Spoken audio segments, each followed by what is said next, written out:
Welcome to Wet Soap Wednesday with Soapy Friends. I am very excited to be here. We're going to do some fun things today, featuring my leftover indigo ink, which is very, very black. Oh, I should grab a pipette. So indigo ink is a decoction using blue indigo powder, and this is the blue indigo ink that we created in the Indigo Masterclass Live. The replay is up and available on the website if you'd like to grab it and find out exactly how that is made, as well as all the other wonderful indigos we played with during the live. Today we're going to make a butterfly swirl with it. Let's go over everything else that's on the countertop here. So we have our ink. These are my base oils, and I did something a little bit different with them. I do have my olive oil, sunflower seed oil, and coconut oil, but I also added some mango, some shea butter, and we're going to be using an essential oil blend with lavender, patchouli, geranium, and this is the essential oil blend. I wanted you to be able to see the colors in there. You'll be able to see these base colors when we split it off. They are more yellow. It's not a very white base blend, but it has all those lovely butters in it. But we're also using some activated charcoal. So the indigo and the charcoal are what's included in Ann George's Beyondness kit, which she made for Soapy Friends. She has a bunch of soapy kits that you can get on her website, and they are, you know, like a nice little discounted bundle to help you explore various color palettes with some of her botanicals, which I love. This blue soap here was made a couple months ago with a decoction, which is what we're going to be using. So we'll be seeing some shades of blue like this when we're done.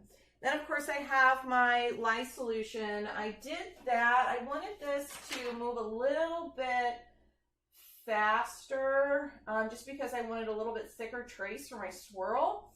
And I did 1.7 to 1 on this for my water to sodium hydroxide. So let's go ahead and dive in with making some soap. First, let's put our mold together.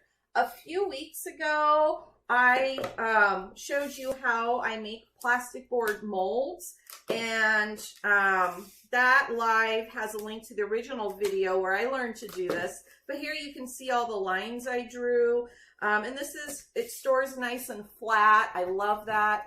I think you can see all the lines I drew. Maybe you can now. There's a bit of a glare from the stainless steel table. But yeah, so basic plastic board mold. I'll go ahead and put the clips on it. We're going to be doing a swirl in this, and I had mentioned the last time when I put these together, these bow out when you fill them up. And I usually do this. This is just a wire coat hanger that I bent to the width of the mold. And I usually do that because I'm not going up too high, and just my typical soaping, I'm not doing a lot of drop swirling. Well, this time we are doing a lot of drop swirling. This is the way they were intended. The original, the gal that came up, I keep forgetting her name. The gal that came up with this, she pops in the bottom. I typically did not like putting them in the bottom because you have to plan it just right, otherwise you get some wobbles. Meaning your mold wobbles like that because of these. But I need them on the bottom this time, so this one's bent and it's not one to go in right. Maybe we'll skip it. I don't really need them all. I do kind of over obsess to try and make sure I have enough in here to prevent any bowing. And I also notice how I'm trying to space them out evenly so that I don't get that wobbling. This, I think, was the hardest part of this mold to make, were the braces for it. You usually got to bend all that wire. So I've got a little bit of wobbling, but you know, hey, for a free mold, essentially free mold, I think it's kind of worth it. The other thing we are going to be doing is we're doing a hanger swirl. This, I am in love with these. I haven't used them in a while. I've bent it to fit, but check this out. I got 2 of them for $6. I got them at my local Ace Hardware store. And it is called gear tie, and they're gear ties. So many cool things out there that make great soapy tools, but also, where has this been all my life? You can tie up all sorts of stuff with these. All it is, it's like a big pipe cleaner or a big twisty tie. It twists up. You can reuse it, bend it, whatever you want. And, you know, just store it. I'll probably just do that. Store it when I want to use it. Unwind it. Straighten it out. Yada yada. So, hanger swirl for the win. Love, love, love these. I also put a link to these in the description for the event and on the video, so you should have those links. I love them. I think they're awesome. So, so cool. All right, so we have our mold set up. We have our hanger swirl. We have our ingredients. Let's talk about the swirl. You see this little squiggle here? This is the pattern I'm going to follow for my butterfly swirl. So with a butterfly swirl, the idea is when you cut your soap and then you open them up, you have half of a wing of a butterfly on each one. If it comes out right. That's part of it's one of those fun soapy soaps where maybe it's gonna work, maybe it's not gonna work. Fingers crossed we do get the butterflies. I think they're gonna be pretty, but if they don't, it's okay, we'll still have a nice swirl. But so this is what I'm going to do, and I practiced for a while because I have not done this in a long, long time. I think it's been like 3 or 4 years since I've done a butterfly swirl. With my gear tie for my swirl tool, all I did was stretch it out to the width of my mold and then kind of ran my finger along. You know, I used my table to make sure it was straight and not bent up like that. So I straightened it all out. You're never going to get your 2 ends even, which is why I bent mine out on the sides here, because though that bend is all the way down in the bottom, so I'll kind of know where to grab to make sure I'm doing this as evenly as possible. It does not make, I mean, if I was tilted a little bit, I mean, it's not going to be in the world. It's an abstract design, so it should be just fine. But I want to just be as straight and clear as I could with it. I'm going to show you the swirl that I'm going to do. I really love how much contrast you have here. So here is the edge of the mold, and you can see right when I come out. I'm going to pour down this side of the mold, go down. Let me put there. Okay, now you can see me a little better. All right, so I'm going to go about not quite halfway down. I'm just going to go in, and then I'm going to do some swirls following this pattern. Where come in, go over, and then go 1, 2, 3, 4, 5. And that third swirl is going to come to this side of the mold more than the others do, if you can kind of see that. And then I'm going to, on that 5th one, I'll then go down, out to the corner, and then come back to the other corner and up. So I practiced this for like 15 minutes this morning, and I did it a bunch last night. I'm like, oh, I hope I can remember how to do this. I got my little illustration. So I'm going to show you how I practiced doing it. I just pretended I had soap in here. So I went in and back, and then I went 1, down and up, 2, 3, 4, 5. Then I'm going to go down, and you have to have sound effects.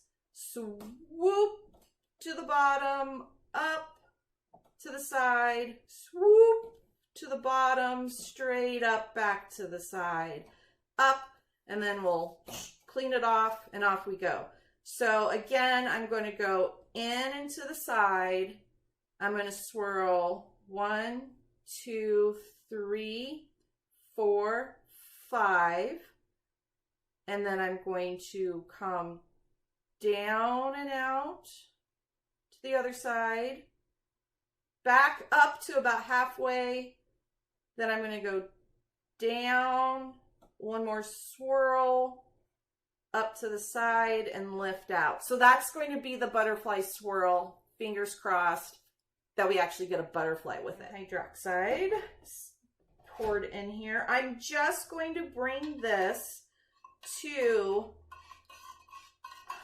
an emulsion, maybe a light trace.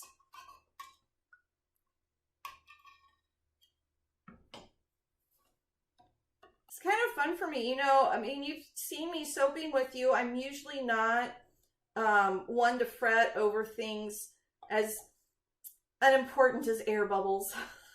And I usually go one-to-one soap, and it's like, let's just get the soap done, lots of solid colors. So doing a colored design for me, oh my goodness. Oh, let's get the essential oils put in here too. I like to get everything added at the beginning. I could have used that indigo decoction for the water in my lye solution, but I don't want my entire batter to be blue.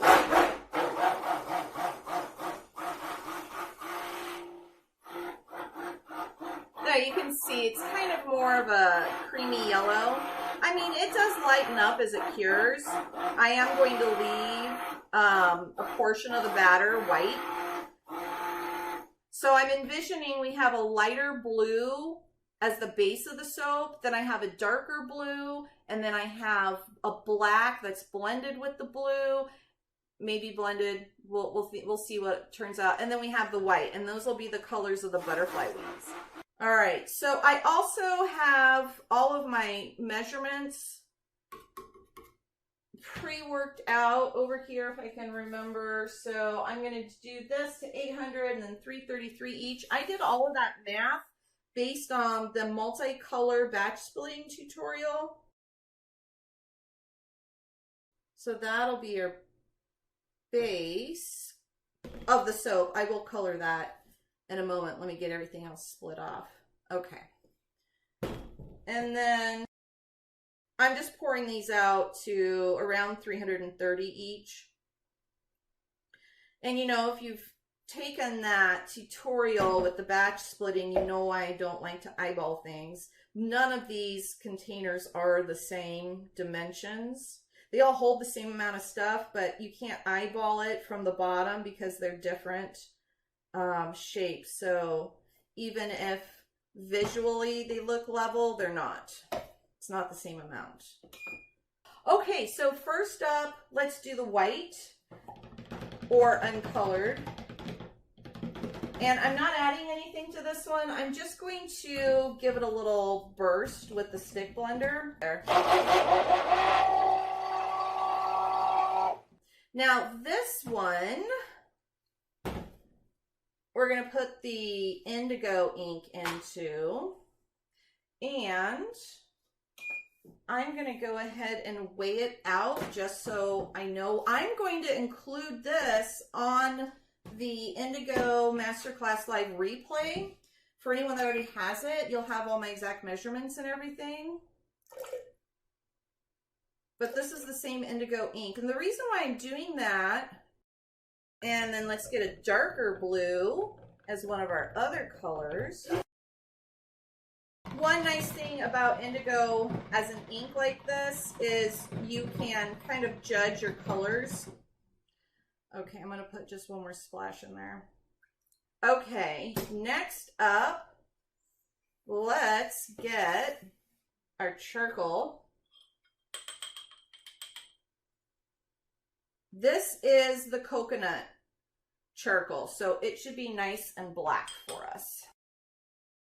Now, when you're working with charcoal, and there's that charcoal post up on the website that talks about the different types of charcoal, it's going to look blacker in your pot here than it will in your soap. All right, so first things, now I couldn't decide if I wanted to tip it or not. And these tip on their own because of their little wings here, but it's kind of a big tip. So I think I'm just going to not tip it. I'm still going to pour down the side, but I'm not really going to worry about it. Yep, we're thickening up pretty good. So I'm going to pour real quick. I'm pouring about half of this in. Maybe more. Yeah, I just randomly decided I want to do more than half. Okay, then I'm going to layer these in. I'm going to go just down the side. We're going to go some white.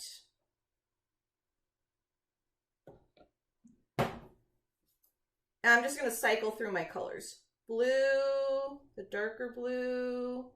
Fingers crossed we got enough contrast on that one. Taking the spatulas out because they make pouring more difficult. Let's do a strip of black.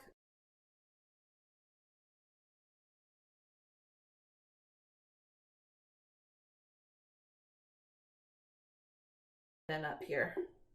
This is the base blue. It's very, very thick. So I'm going to just try and be as careful as I can to not have that glop all the way down through. See, I told you indigo speeds up. It can definitely accelerate. Maybe should have gone with less water, but I really wanted to get a nice good gel on this. So water content, you really have to balance out how much water are you going to include based on, you know, soda ash, your recipe, your temperatures, how fast or slowly you want things to go. See how thick that one got? I know we did blend that one a little more too. Oh, we're saving that for the end. Okay, I'm not going to worry about that. Let's go ahead and do our swirl. Okay, I need to look at my little diagram here. Okay, I'm gonna kind of smooth that out a little bit. Let's fingers crossed that we get a good swirl with this. I'm gonna go down and over. It's really thick in there. 1, 2, 3 is bigger. 4, 5, back to the side. Swooping down to the corner, back up if I can get there, down, all the way down there, back up.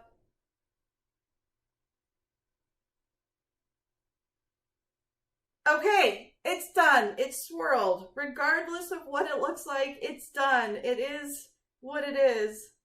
Oh my goodness. I can't wait to unmold this. All right, let's make the top a little pretty, okay? All right, setting that aside. Now, to make our top pretty, I'm just going to go through, you know what? We have so much black left. I'm going to put a nice bit of black here. Just because I have so much of it. If I was to do this again, I would probably pour less off to the black, maybe pour more of it into both the white and the blue, so just split them a little differently. Okay, now if I can get this to come out, sorry I'm pouring in front of you so that you can't really see, but I'm right-handed and that's how things are going right now. I am just making this up as I go. I'm just going to put a couple stripes down and then we will swirl it.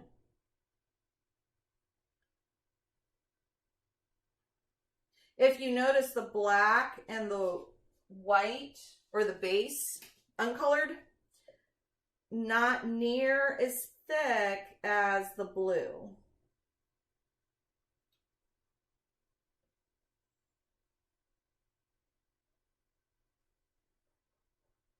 Okay, I think that's good. Let's add some more of this pretty blue in here.